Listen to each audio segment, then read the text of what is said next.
안녕하세요. 이근식입니다. 말씀과 깊이 교제하시는 귀한 시간이 되시기를 예수님 이름으로 축원합니다. 이사야서 40장에서 55장까지는 이스라엘의 포로기와 귀한 후를 배경으로 하고 있습니다. 지난 시간 이사야서 52장 13절에서 53장 12절까지 말씀 속에서 귀한 공동체 한가운데 떨어진 시한폭탄과 같은 대학살의 긴급한 위기에 처했을 때 조용히 자신의 몸을 던져 모두를 구한 스룹바벨의 모습을 보았습니다. 스룹바벨이 원하였던 것은 성전 재건도 있었지만 귀한 공동체가 말씀으로 하나님 나라를 사는 것입니다. 54장 1절에서 10절까지의 전체에 흐르는 메시지는 스룹바벨이 죽음으로 맺은 씨앗입니다. 그 씨앗은 하나된 생명의식입니다. 그 생명의식에서 부하여 표현하는 소망과 꿈은 어떤 것인지 계속해서 질문하고 있습니다. 이스라엘 제국, 즉 현상의 번영인가?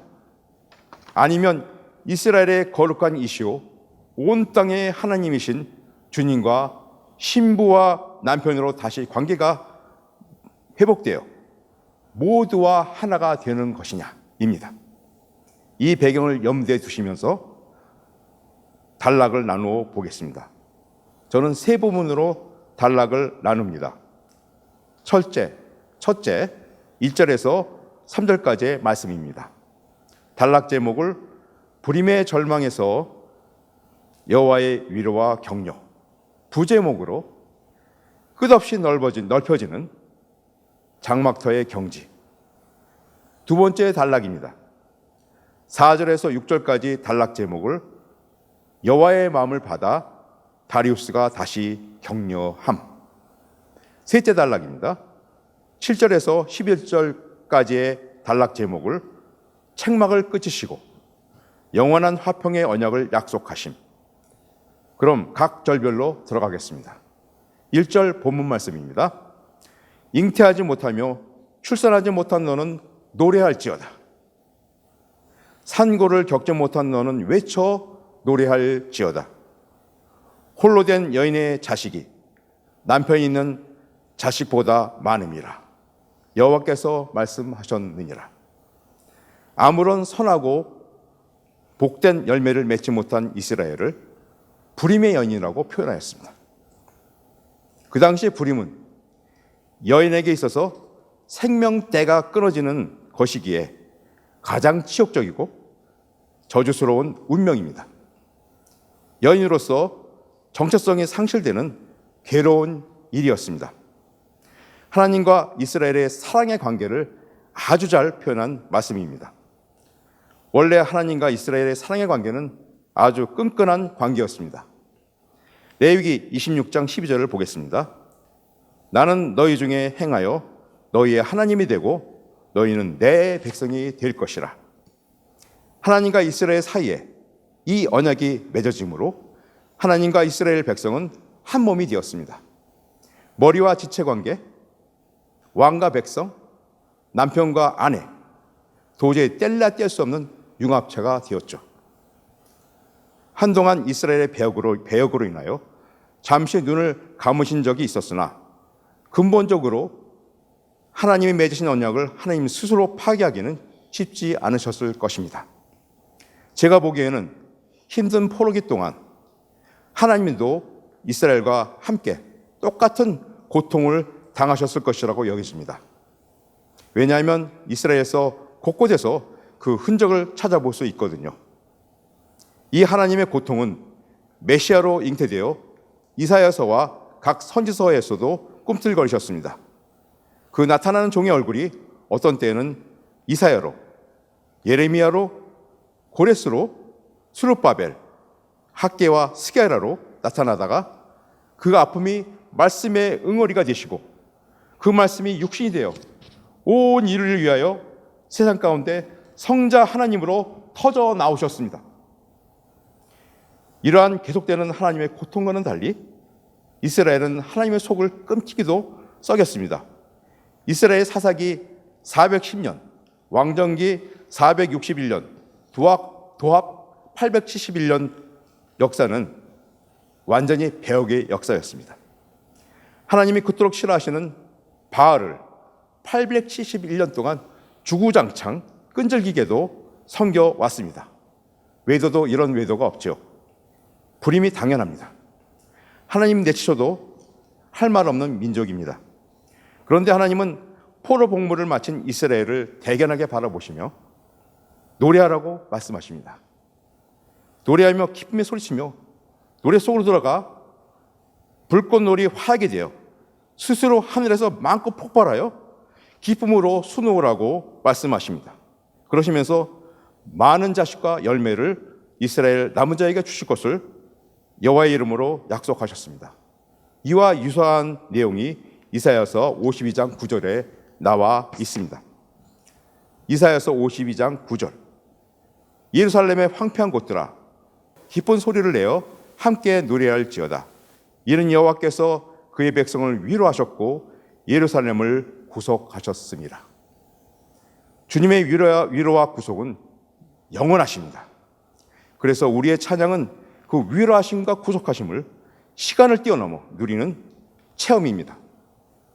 사막과 같은 황폐함 속에 있지만 강으로 바꾸실 하나님의 위로와 구속의 섭리를 꿈꾸는 일이요, 환경을 초월하여 시온으로 오시는 하나님을 믿는 일이요, 살아있는 생명이 마땅히 고백할 수밖에 없는 자원하여 기쁨으로 넘치는 감사의 탄성입니다. 찬양으로 삶을 영혼으로 가꾸시는 성도님들이 되시기를 축원드립니다. 2절 본문입니다. 내 장막터를 넓히며 내 처소의 휘장을 아끼지 말고 널리 펴되 너의 줄을 길게 하며 너의 말뚝을 견고히 할지어다. 이 말씀에서는 하나님의 영원한 회복의 역사를 받을 준비를 하여라. 한마디로 가슴을 넓히고 경지를 넓혀라 라고 하시는 말씀으로 봤습니다. 제가 예배 인도 시간에 성도님들과 이러한 고백을 드린 적이 있습니다. 하나님은 절대로 우리를 겁탈하지 않으십니다. 우리의 인격과 선택을 존중하십니다. 하나님은 한시라도 이스라엘을 버리신 적이 없으십니다. 단지 하나님의 공의 성품 때문에 이스라엘과 동거하실 수 없을 때가 있었습니다. 이사야 50장 1절 말씀입니다. 나 여호와가 말하노라. 너희 어머니를 내보낸 이혼 증서가 어디 있느냐? 내가 어느 체주에게 너희를 팔았느냐? 보라, 너희는 너희의 죄악으로 말미암아 팔렸고 너희의 어미는 너희의 배역함으로 말미암아 내보냄을 받았느니라. 이스라엘의 단절은 이스라엘의 죄와 배역 때문이었습니다. 하나님에게 안기지 않고 바알에게 안겼기 때문에 삼투압 현상으로 바알의 모든 저주와 악이 그대로 이스라엘에 침투하여 들어왔습니다. 유다가 멸망한 것은 하나님이 준비하신 아시리아와 바벨론이라는 몽둥이로 치신 결과라고 할 수는 있겠으나 다른 관점으로 보면 하나님이 언약의 보호막 혹은 헤세드, 하나님의 얼굴을 잠시 거두셨기 때문에 삼투압 현상으로 침략자들의 야욕이 밀치고 들어왔다고 볼 수 있습니다. 하나님은 포로기 후 이사야서 51장 22절 23절에 나온 말씀대로 이스라엘이 스스로 마시는 분노의 잔을 이스라엘의 손에서 거두어 주시고 그 독을 해독해 주셨습니다. 그리고 이스라엘에게 회복이라는 하드웨어를 세워 주셨습니다. 그러나 준비하신 소프트웨어는 이스라엘에게 억지로 밀어 넣으실 수가 없었습니다. 우리의 선택과 인격을 존중하시는 하나님이 그렇게 하실 수는 없을 것입니다. 하나님의 스케일은 거센 바람의 억지 권세가 아니라 스스로 옷을 벗게 하는 따뜻한 태양과 같이 자원하는 마음이 흐르는 생명소생의 스케일이십니다. 하나님은 이스라엘에게 자원하는 마음으로 가슴을 열고 장막터를 넓히라고 하십니다. 쥐가 할 수 있는 일은 인간의 눈을 피해 먹이를 확보하는 것입니다. 인간이 이 좁은 가슴에 머문다면 그것이 하나님의 섭리의 무지한 죄악이요 배역입니다. 당연히 하나님과 단절이 되겠죠. 또 처소의 시장을 아끼지 말고 펴되 너의 주를 길게 하며 라고 말씀하셨습니다. 개념으로 알지만 인색해서 행동으로 옮기지 않는 것은 종교인들이 하는 자기 복음의 우상 숭배입니다. 하나 되기 위하여 희생의 발걸음을 걷는 일은 실천하며 훈련하며 운동하지 않으면 몸의 근육으로 남지 않습니다. 머리 대신 하나님의 말씀을 지체된 우리가 몸으로 움직이는 일은 생각으로 되는 것이 아니고 근육으로 하는 것입니다. 꼭 실패가 전제되어야 합니다. 넘어지지 않으면 걸음마를 배울 수 없습니다. 남에게 잘 보이려고 실패가 두려워 움직이지 않을 때 자신도 모르는 사이에 신앙의 안진뱅이가 됩니다. 또 말뚝을 견고히 하라고 말씀하십니다. 신앙의 기둥은 공의와 정직한 사랑입니다.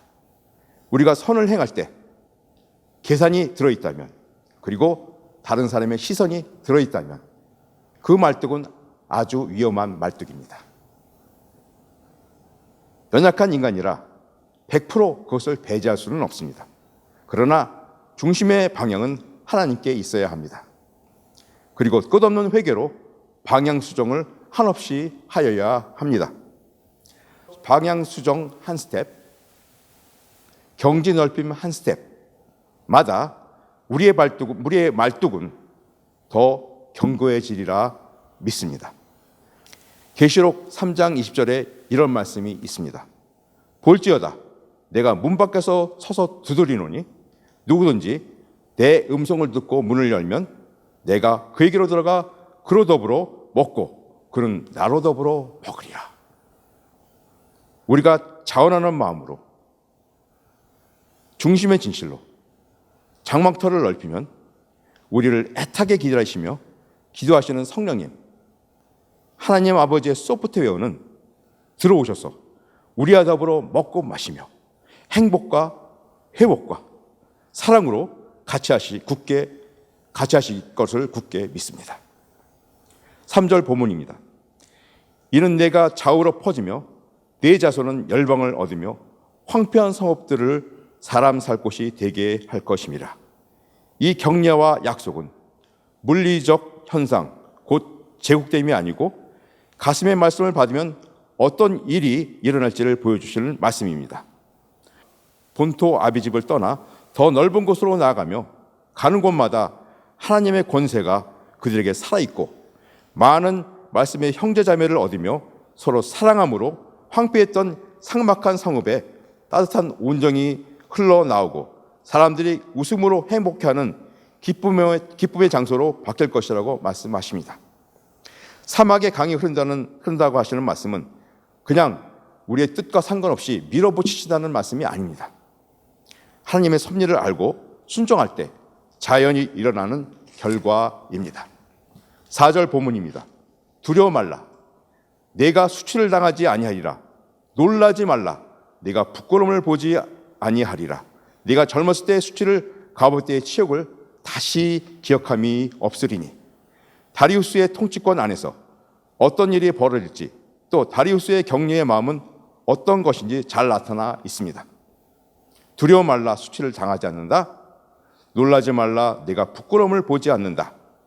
다리우스의 하나님 백성을 향한 보호와 지원을 격려로 약속합니다. 수치와 부끄러움이 어떤 것이기에 이런 약속을 합니까? 수치는 엄청난 존재의 고통과 열등감이 못으로 박혀 생명을 기쁘고 새로움으로 누릴 수 없게 만듭니다. 자신을 속이고 숨기며 안 그런 척하느라 그물에 걸린 영양처럼 영적으로 헤어나지 못하고 꼼짝 못하고 무기력하게 만듭니다. 이스라엘의 젊었을 때의 수치는 마약 복용과 같은 수치입니다. 사사시대와 왕정시대에 바알과 외도하였던 흔적이 그대로 이스라엘 몸에 수치로 새겨져 있습니다. 과부 때의 치욕은 바벨론 포로로 떠나면서 손에 줄이 묶여 노예처럼 끌려갔던 존재의 치욕입니다. 이러한 끔찍한 치욕의 트라우마에서 회복되어 치유되게 도와줄 것이라고 다리우스는 격려합니다. 5절 본문입니다. 이는 너를 지으신 이가 내 남편이시라. 그의 이름은 만군의 여호와시며 내 구속자는 이스라엘의 거룩한 이시라. 그는 온 땅의 하나님이라. 일컬음을 받을 것이라. 다리우스는 이스라엘의 본래 신분을 일깨워 줍니다. 그리고 신분의 회복과 관계의 회복은 돈 몇 푼 적선해 주는 것이 아니라 만군의 여호와로 하나님의 군대가 지켜주는 경지이며 이스라엘과 운명을 같이 하시는 하나님인 동시에 다리우스와 같은 이방인에게도 하나님이 되시는 놀라운 스케일의 하나님이시라는 것을 공포하여 줍니다. 하나님이 남편이 되신다 함은 생명을 공유하는 사이라는 것이죠. 남편은 아내를 극진히 사랑하고 또 위험할 때는 자신의 목숨까지 버리며 아내를 지켜줍니다. 또 만군의 여호와라 함은 이스라엘은 하나님의 많은 군대로 보호받는 하나님의 아들, 왕자의 신분을 가지고 있음을 말하고 있습니다. 또 온 땅의 하나님이라 함은 하나님의 백성의 규모가 이스라엘은 물론 온 이방인에 이른다는 놀라운 다리우스의 고백입니다. 하나님의 이스라엘 자궁에서 출발한 하나님의 섭리가 이방인 우리에게도 신뢰함의 흐름으로 다가왔습니다. 감사의 찬양을 드리지 않을 수 없습니다. 6절 말씀입니다.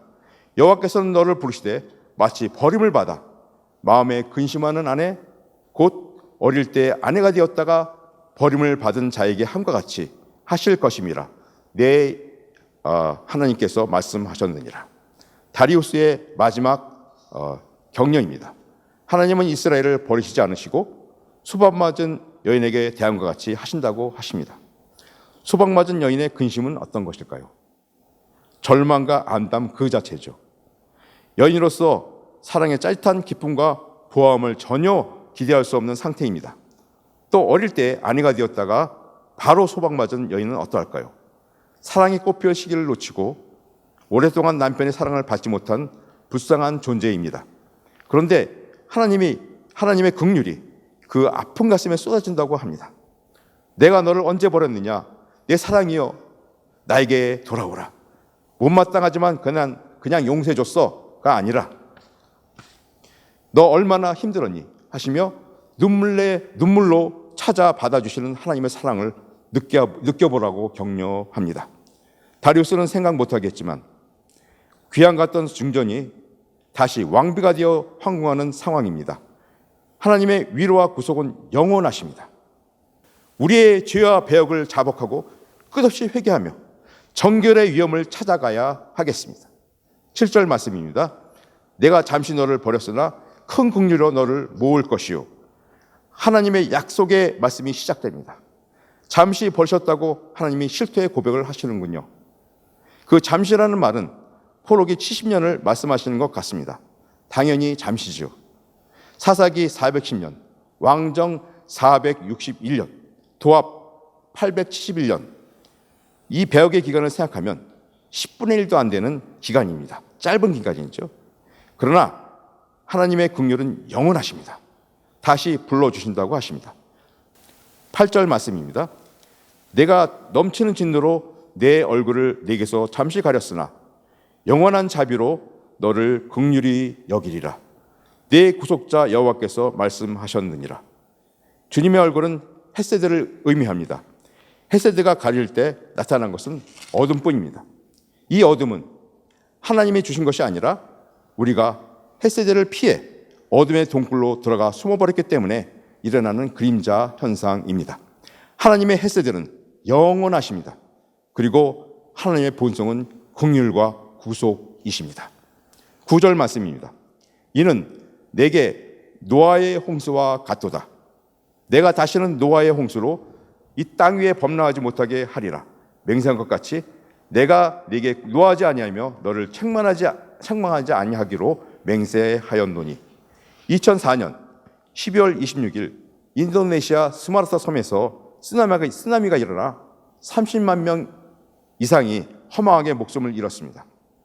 그때 뉴스가 아직도 생생하여 섬찟하게 재생됩니다.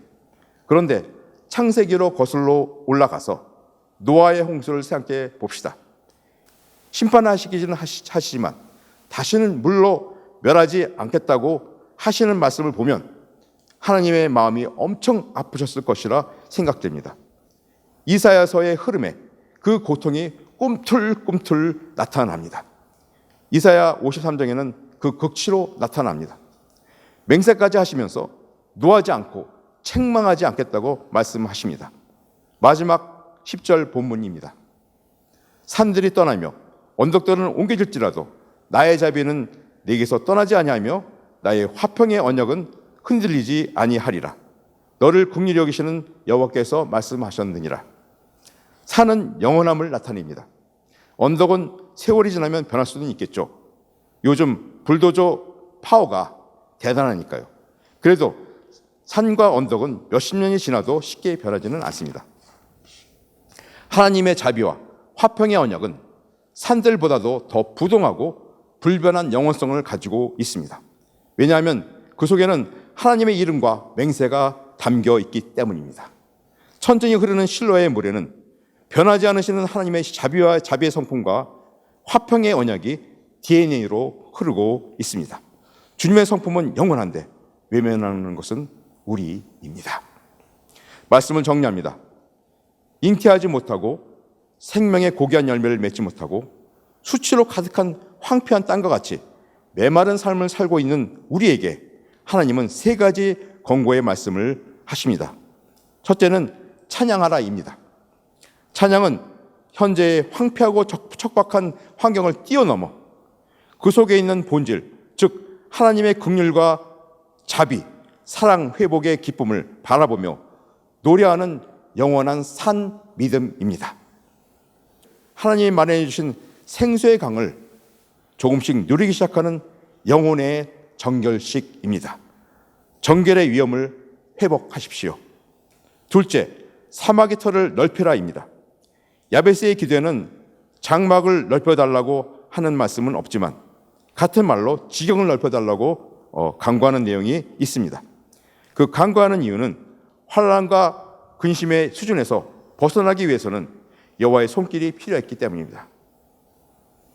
안쓰럽게도 좁은 가슴과 지엽적인 한계에서는 계속적인 근심과 환난이 끊이지 않습니다.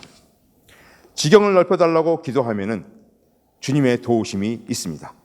피곤하더라도 미루지 않고 싱크에 모이는 그릇들을 깨끗이 씻어 정리하면서 한 단계 더 도약하고 빨래한 후 즉각 접어버리는 아주 작은 도약에도 떳떳함과 정직이 살아나고 식구들을 향한 긍휼의 눈의 시력이 변해감을 체험합니다. 우리의 누림은 우리의 가슴 넓이에 정비례해야 합니다. 처한 환경에서 짜증내지 말고 의식적으로 마음의 털을 더 넓혀가는 그 자리에 하나님의 활동 범위는 더 자유스러워지리라 여겨집니다. 셋째는 흔들리지 않는 하나님의 자비와 화평의 언약, 잔치로 돌아오라입니다. 하나님의 자비와 화평의 언약을 깊이 믿고 새기며 기도의 삶을 자녀와 친구들에게 전해준다면 우리의 삶은 깊은 신라의 물로 흘러 들어갈 것입니다. 돌아온다고 하는 것은 끝없는 깨어짐을 의미합니다. 세상의 돈의 약속을 믿느냐, 하나님의 영원하신 자비와 화평 언약의 영원성을 믿느냐에 따라 우리의 깨어짐은 판이하게 다릅니다. 깨어짐은 주님이 가까이 하실 때 이루어집니다. 영원하신 하나님의 자비와 긍휼을 믿고 의지하며 진실되게 기도함으로 가까이 하시는 주님 앞에서 날마다 깨어지는 성도님들이 되시며 예복과 정결의 위엄의 옷을 입고 하나님의 잔치를 누리는 성도님이 되시기를 예수님으로 축원합니다. 나눔 가이드. 이번 주 본문에서 하나님은 세 가지 권고의 말씀을 하십니다. 찬양하라, 장막터를 넓혀라, 하나님의 자비와 화평의 언약을 믿고 의지하여라. 우리는 각자의 삶에 어떤 적용을 해보시겠습니까? 나누어 보십시다.